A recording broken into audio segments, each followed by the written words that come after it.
Hello everyone, welcome to my YouTube channel. आज का topic हमारा बेस्ड रहेगा ऑन इंडियाज आर्कटिक पॉलिसी। अब ये काफी ज्यादा इंपॉर्टेंट टॉपिक है। ये क्यों इंपॉर्टेंट है वहां से स्टार्ट करेंगे। उसके बाद हम देखेंगे इंडिया ने कौन कौन से रिसर्च स्टेशंस आर्कटिक सर्कल में, आर्कटिक रीजन में एस्टैब्लिश किए हैं और वो क्यों इंपॉर्टेंट है। Let's start the topic. देखिए, सबसे पहले आपको पता होना चाहिए कि why was it in news. So recently the ministry of earth sciences has unveiled India's Arctic policy, which is titled as India and the Arctic, building a partnership for sustainable development. अब ऐसा कहा गया है by the WWF Arctic report that Arctic region is warming as fast as twice the rate of global average. अब इसका मतलब क्या है कि ग्लोबल वार्मिंग तो आपको हर जगह देखने को मिल रही है, लेकिन जो आर्कटिक रीजन में है इसकी जो स्पीड है वो ट्वाइस है। इसका मतलब क्या है, जितनी भी आइस शीट्स हैं वो धीरे धीरे करके मेल्ट हो रही होंगी, राइट। सो इसका मतलब क्या है, the impact of global warming on the Arctic region is huge, right. So यहां पर हम सस्टेनेबल डेवलपमेंट की बात कर रहे हैं। सो हमारा जो मिनिस्ट्री ऑफ अर्थ साइंसेज है उन्होंने अपनी आर्कटिक पॉलिसी बनाई है, जिसके तहत वो कहना क्या चाह रहे हैं कि हम पार्टनरशिप करना चाहते हैं जिससे कि हम सस्टेनेबल डेवलपमेंट प्रोवाइड कर सके in the Arctic region, right. So global warming को कम करने की कोशिश हमारे बहुत सारे कन्वेंशन से चल रही है। फॉर एग्जाम्पल पेरिस क्लाइमेट जो रिसेंटली COP26 हुआ था एंड सो ऑन। सो यहां पर हम कोशिश कर रहे हैं कि ग्लोबल वार्मिंग का जो इंपैक्ट है इन द आर्कटिक रीजन उसको हम नेग्लिजिबल कर पाए, राइट। So let's start. अब देखिए, सबसे पहले आपको पता होना चाहिए कि आर्कटिक रीजन ही इतना ज्यादा इंपॉर्टेंट क्यों है। अब देखिए, it covers 21 million square kilometres of land. अब काफी ज्यादा लैंड है और जो कि 24/7 इंटू 365 डेज क्या रहता है, फ्रोजन रहता है, राइट। आपको पता है कि जो भी फ्रोजन रहता है, जहां पर आपको आइस शीट्स देखने को मिलती हैं, वहां पर एल्बिडो रेट हाईएस्ट होता है। एल्बिडो का मतलब क्या है, जो भी सन रेज आ रही हैं उनकी रिफ्लेक्शन सबसे ज्यादा मैक्सिमम होती है इन दी आइस शीट्स। अब क्योंकि हमारा ग्लोबल वार्मिंग हो रहा है तो धीरे धीरे क्या हो रही है, आइस शीट्स जो है वो पिघल रही हैं। अगर आइस शीट्स पिघल रही हैं दैट मींस जो एल्बिडो है वो भी कम हो जाएगा, rate of albedo will be less. अगर rate of albedo will be less मतलब रिफ्लेक्शन कम होगी, दैट मींस जो आपकी आइस शीट्स हैं वो और भी ज्यादा पिघलनी शुरू हो जाएंगी। अब हम नेक्स्ट स्लाइड्स में इसको कवर करेंगे। It is known as Arctic amplification. It is known as Arctic amplification. अब देखिए, मेंस में आपसे एक्सप्लिसिटली क्वेश्चन पूछा जा सकता है, what do you mean by Arctic amplification, right. So अगर हम इंपॉर्टेंस ऑफ आर्कटिक की बात करते हैं तो सबसे पहले आपको पता होना चाहिए कितना एरिया कवर करता है। 13 million square kilometre of mostly ice bound seas. So आप देख सकते हैं जो आइस बाउंडेड सीज है। 30% of undiscovered gas deposits. Now this becomes very important. अब आपको पता है जो इंडिया है वो क्या है, डिपेंडेंट रहता है किस पे, ऑयल एंड क्रूड ऑयल पे। सो अब इसका मतलब क्या है, जो आर्कटिक रीजन है क्योंकि वहां पर 30% ऑफ अनडिस्कवर्ड क्या देखने को मिलते हैं, आपको गैस डिपॉजिट्स देखने को मिलते हैं। इसीलिए इंडिया का जो एजेंडा है इसीलिए भी इंपॉर्टेंट हो जाता है क्योंकि यहां पर आपको अनडिस्कवर्ड ऑयल गैस रिजर्व्स देखने को मिलते हैं, राइट। नेक्स्ट आता है that is 13% of the world's undiscovered oil reserves. So यहां पर ऑयल एंड गैस रिजर्व्स की वजह से इंडिया जो है वो काफी ज्यादा इस एरिया में इंटरेस्ट ले रहा है। I hope I am clear, ठीक है जी। सो इंपॉर्टेंस ऑफ आर्कटिक के लिए आपको डेटा इंपॉर्टेंट हो जाता है, इसीलिए मैंने आपको इस स्लाइड में प्रोवाइड कर दिया है, क्योंकि आप यहां से इंट्रोडक्शन कर सकते हैं कि आर्कटिक का रीजन इंपॉर्टेंट ही क्यों है, क्यों हमारे इंडिया ने एक्सप्लिसिटली एक पॉलिसी बनाई है with the name India's Arctic policy. अब क्यों, क्योंकि हमारा इंटरेस्ट कहां है कि ये जो undiscovered oil and gas reserves हैं उनमें इंडिया को कोई ना कोई बेनिफिट हो जाए। ठीक है जी, so this is the importance of Arctic. अब देखिए आर्कटिक के तहत एक आर्कटिक काउंसिल बनाई गई है। अब वो आर्कटिक काउंसिल क्या है वो देख लीजिए। ये एक काउंसिल है जो कि इस्टेब्लिश करी गई थी 1996 में by the Ottawa Declaration. Now this becomes very important. You have to remember the Ottawa Declaration.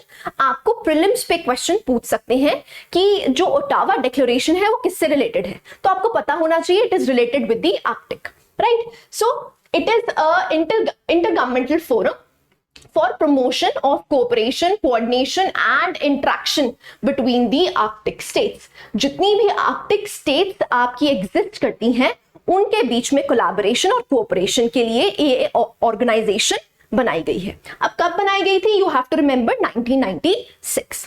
ठीक है जी, सो मेंबर स्टेट्स जितने भी आर्कटिक रीजन को लगे हुए स्टेट्स हैं वो सारे ही सारे क्या हैं, they are the members of the Arctic Council. अब कुछ ऑब्जर्वर्स भी हैं।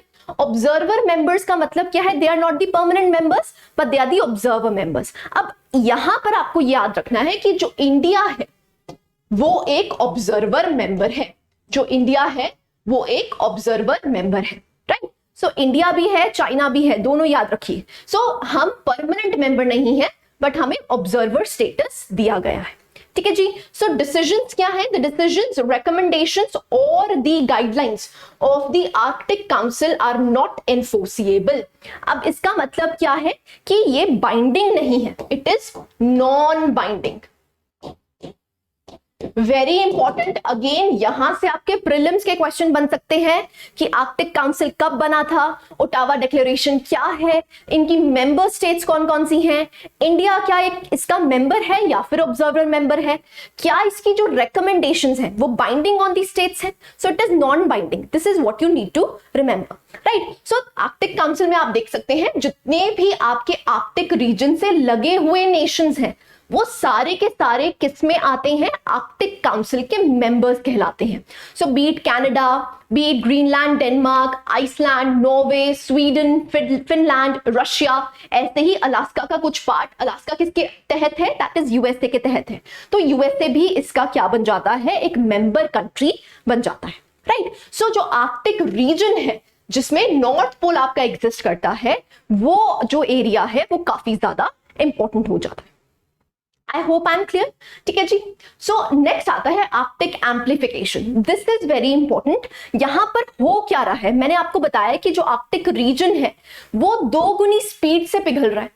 इसका मतलब ग्लोबल वार्मिंग का इफेक्ट सबसे ज्यादा आपको कहां पर देखने को मिल रहा है, that is in the Arctic region, right. So इसका मतलब क्या है कि जब भी आइस शीट्स आपकी मेल्ट होंगी, जब भी आइस शीट्स आपकी मेल्ट होंगी मतलब जो एल्बिडो है वो कम हो जाएगा। अगर एल्बिडो कम हो जाएगा मतलब जो रिफ्लेक्ट करने की पावर है वो कम हो जाएगी। अगर रिफ्लेक्ट करने की पावर कम हो जाएगी दैट मींस जो पानी है वो और भी ज्यादा हीट को अब्सॉर्ब कर लेगा। अगर वो हीट को अब्सॉर्ब कर लेगा इसका मतलब क्या है, जो आइस शीट्स हैं वो और भी ज्यादा पिघलनी शुरू हो जाएंगी। This is known as Arctic amplification. You can see the diagram, इससे आपको आसान हो जाएगा। ठीक है, जो ओपन वाटर के एल्बिडो होता है वो कम होता है in comparison to ice sheets, क्योंकि आइस और स्नो का एल्बिडो सबसे ज्यादा है। अगर आइस शीट्स पिघल जाएंगी तो वो पानी में कन्वर्ट हो जाएंगी। अगर पानी में कन्वर्ट हो गई इसका मतलब रिफ्लेक्शन कम हो रही है। अब अगर रिफ्लेक्शन कम हो रही है मतलब पानी ज्यादा हीट अब्सॉर्ब कर रहा है। इसकी वजह से क्या होगा, जो आइस शीट्स हैं वो और भी ज्यादा पिघलनी शुरू हो जाएंगी, which is known as Arctic amplification. तभी आपको ग्लोबल वार्मिंग का इफेक्ट यहां पर ज्यादा देखने को मिलता है। I hope I am clear. ठीक है जी, so this is Arctic amplification.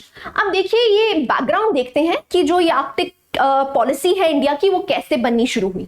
So India's engagement with Arctic began when it signed the Svalbard Treaty in 1920।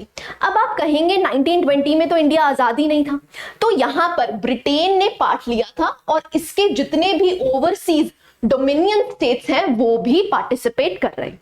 सो इसका मतलब क्या है, हमने 1920 से यहां पर इंटरेस्ट लेना स्टार्ट कर दिया, which is the Svalbard treaty. या you have to remember this, it was signed in 1920। ठीक है जी। Active participation after India gained independence, उसके बाद हमारी जो एक्टिव पार्टिसिपेशन है वो कब स्टार्ट हुई? 2007 में स्टार्ट हुई। This is what you need to remember. So 2017 में India initiated its Arctic research programme in 2007 with a focus on climate change in the region। अब देखिए इसका मतलब क्या है, जो क्लाइमेट चेंज हो रहा है यहां पर उसके कितने इंपैक्ट्स हैं। अब देखिए हमारे लिए आर्कटिक रीजन क्यों इंपॉर्टेंट हो जाता है, आपको पता है इंडिया में जो हिमालयाज हैं उनको कहा जाता है the third pole of the world. तो यहां पर क्लाइमेट चेंज कैसे इंपैक्ट कर रहा है इस रीजन को, तो हम अच्छे से अपने हिमालयाज को भी मैनेज कर पाएंगे, क्योंकि आपको जो रीजन है नॉर्थ पोल का और जो हिमालय के अपर रीजन्स हैं उनको मैनेज करना काफी ज्यादा आसान हो जाएगा। तो 2007 से इंडिया ने एक्टिवली पार्टिसिपेट किया है इन दिस। अब कुछ हमारे रिसर्च स्टेशन हमने इस्टेब्लिश किए हैं इन दी आर्कटिक जोन, उसके बारे में हम पढ़ लेते हैं। सबसे पहला इंडियन रिसर्च स्टेशन जो कि आर्कटिक में इस्टेब्लिश हुआ था उसका नाम है Himadri. So Himadri is India's first research station located at the international Arctic research base in Norway. Norway में इसको एस्टैब्लिश किया गया है, जहां पर हम क्लाइमेट चेंज से रिलेटेड इफेक्ट्स को स्टडी करते हैं, जिससे कि हम अपने रीजन को, हिमालय रीजन को अच्छे से मैनेज कर पाए। Right, so to conduct research on the dynamics and mass budget of Arctic glaciers, focusing on the effect of glaciers on the sea level change. So sea level change कैसे हो रहा है, जो climate change की वजह से जो impact है वो आर्कटिक की आइस शीट्स पे कैसे हो रहा है, उसके बारे में हमने रिसर्च करने के लिए एक रिसर्च स्टेशन इस्टेब्लिश किया था जिसका नाम क्या है, that is Himadri. I hope I am clear. ठीक है जी। ऐसे ही एक हमने अंडर वाटर ऑब्जर्वेटरी भी इस्टेब्लिश की है। देखिए ये जो क्वेश्चन है ये यूपीएससी में पूछा गया है, what do you understand by IndArc. So IndArc एक ऑब्जर्वेटरी है, अंडर वाटर ऑब्जर्वेटरी है, किसकी, इंडिया की। वो जानना क्या चाहते हैं, again they want to establish the relationship between the Arctic region and the global warming. ठीक है जी। So end arc observatory is the first Indian underwater moored observatory located in the Arctic region. Now यहां पर दो keywords हैं। पहली ऐसी under observatory है जो कि अंडर वाटर है, this is what you need to remember. ठीक है जी। Next, it was deployed in 2014 at the Kongsfjorden fjord, Svalbard in Norway, which falls in the middle of Norway and the North Pole. North Pole और Norway के बीच में एक under water observatory establish की गई थी जो इंडिया की पहली कहलाई जाती है। ठीक है जी। So the main goal of deploying this observatory is to study the Arctic climate. जो भी आर्कटिक का क्लाइमेट है वो कैसे रिस्पॉन्ड करता है उसका एनालिसिस करना was the main objective of establishing the end arc observatory. I hope I am clear. ठीक है जी। नेक्स्ट पॉइंट आता है, in many ways the Arctic climate impacts the monsoon season, hence the end arc researches on that too। so यहां पर क्या है, जो आर्कटिक क्लाइमेट है वो काफी ज्यादा मॉनसून को इंपैक्ट करता है, तो उसकी स्टडी के लिए, उसके रिसर्च के लिए वहां पर अंडर वाटर ऑब्जर्वेटरी बनाई गई है। ठीक है जी। सो दोनों याद रहेंगे आपको, दैट इज एक हिमाद्री, ठीक है, और दूसरा क्या है, end arc observatory. I hope I am clear. आगे चलते हैं। नेक्स्ट, अब आता है कि इंडिया की आर्कटिक पॉलिसी क्या है। सबसे पहले आप देख लीजिए कि हमने इसको 6 सेंट्रल यूनिट्स में बांटा है। नंबर 1, हमारा मकसद क्या है, that is science and research. दूसरा क्या है, एनवायरमेंटल प्रोटेक्शन, कि हम एनवायरमेंट प्रोटेक्शन कैसे कर सकते हैं इस आर्कटिक रीजन में, ग्लोबल वार्मिंग का जो इंपैक्ट है उसको रिड्यूस कैसे कर सकते हैं। Next, economic and human development, कि अगर वहां पर ग्लोबल वार्मिंग हो रही है तो उससे हम इकोनॉमिक डेवलपमेंट कैसे कर सकते हैं और जो ह्यूमन एडवांसमेंट है उसको कैसे कर सकते हैं। नेक्स्ट पिलर है आपका ट्रांसपोर्टेशन एंड कनेक्टिविटी। अब इसका मतलब क्या है, देख लीजिए, जो आइस शीट्स हैं वो पिघल रही हैं। अगर आइस शीट्स पिघल रही हैं तो ये किस में कन्वर्ट हो जाएगा, वाटर में। इसका मतलब क्या है, यहां पर कनेक्टिविटी बहुत ज्यादा इंक्रीज हो जाएगी, क्योंकि यहां पर क्या हो जाएगा, शिपिंग सेक्टर बहुत ज्यादा प्रोमिनेंट हो जाएगा, राइट। क्योंकि जब तक तो आइस शीट्स है तब तक तो हम कुछ नहीं कर सकते, जो शिपिंग इंडस्ट्री है वो यहां पर फ्लरिश नहीं हो सकती। लेकिन जो आइस शीट्स हैं अगर वो पिघल रही हैं, इसका मतलब क्या है, जो ट्रांसपोर्ट एंड कम्युनिकेशन है वो बहुत ज्यादा आसान हो जाएगा। तो ऑब्वियस सी बात है, इंडिया ट्रांसपोर्टेशन और कनेक्टिविटी के बारे में भी सोच रहा है, राइट। नेक्स्ट आता है गवर्नेंस एंड इंटरनेशनल कोऑपरेशन। सो यहां पर गवर्नेंस और इंटरनेशनल कोऑपरेशन की भी बात हो रही है, क्योंकि इंडिया आर्कटिक काउंसिल का एक ऑब्जर्वर स्टेटस पाया हुआ है, दैट इज मेंबर कंट्री नहीं है बट ऑब्जर्वर मेंबर है।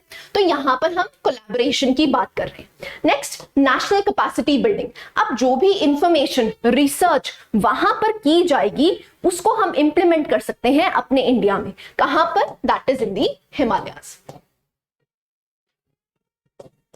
I hope I am clear, ठीक है जी। सो ऑब्जेक्टिव्स देख लीजिए, जो इंडियाज आर्कटिक पॉलिसी है उसके ऑब्जेक्टिव्स क्या है, please read it. Number 1, to enhance India's cooperation with the Arctic region, to harmonize polar research with the third pole which is known as the Himalayas. इसके बारे में मैं आपको बता चुकी हूं कि आर्कटिक रीजन और हिमालयाज के जो अपर रीजन्स हैं आपको सिमिलर पैटर्न पे देखने को मिलेंगे। तो जो भी रिसर्च है हम उसको इंप्लीमेंट कर सकते हैं हमारे हिमालयाज को रिवाइव करने के लिए, ठीक है जी।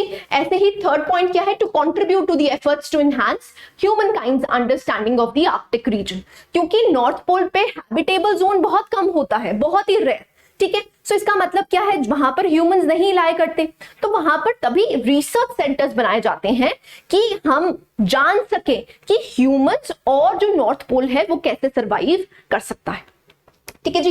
Next, to strengthen international efforts on combating the climate change. So वहां पर जो क्लाइमेट चेंज हो रहा है उसको रिड्यूस करने के लिए हम क्या स्टेप्स ले सकते हैं।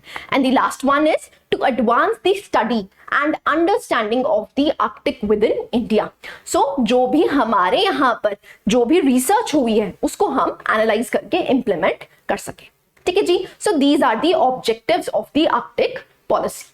सो अब रेलेवेंस क्या है, देखिए सबसे पहले क्या है, due to the shipping routes that run through it. अब ये सिग्निफिकेंट क्यों हो जाता है मैं आपको बता चुकी हूं, क्योंकि जो आइस शीट्स हैं वो मेल्ट कर रही हैं।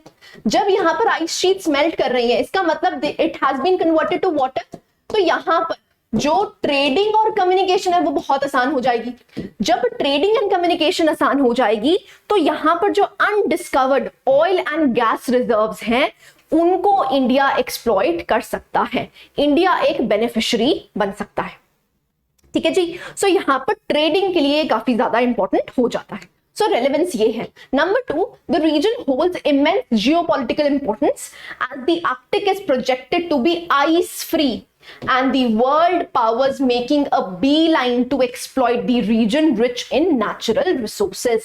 ऐसा कहा जाता है कि जो आर्कटिक रीजन है वो 2050 तक आइस फ्री हो जाएगा। अब मतलब आइस फ्री हो जाएगा इसका मतलब क्या है, वहां पर ट्रेडिंग शिपिंग रूट्स बहुत आसानी से स्टैब्लिश हो जाएंगे, तो जितने भी वहां के रिसोर्सेज हैं, नेचुरल रिसोर्सेज हैं, उनको एक्सप्लॉइट कर सकते हैं, ठीक है जी। सो यहां से इंडिया की जो डिमांड है वो फुलफिल हो सकती है। This is the relevance of Arctic for India. Now what is the way forward, देखिए सबसे पहले क्या है, जो हमारी first step towards developing a whole of government approach on India's engagement with the region. अब यहां पर हमने एक्सप्लिसिटली इंडिया की आर्कटिक पॉलिसी बनाई है। अगर हमने इंडिया की आर्कटिक पॉलिसी बनाई है इसका मतलब क्या है, हमारा कोर फोकस वहां पर होगा।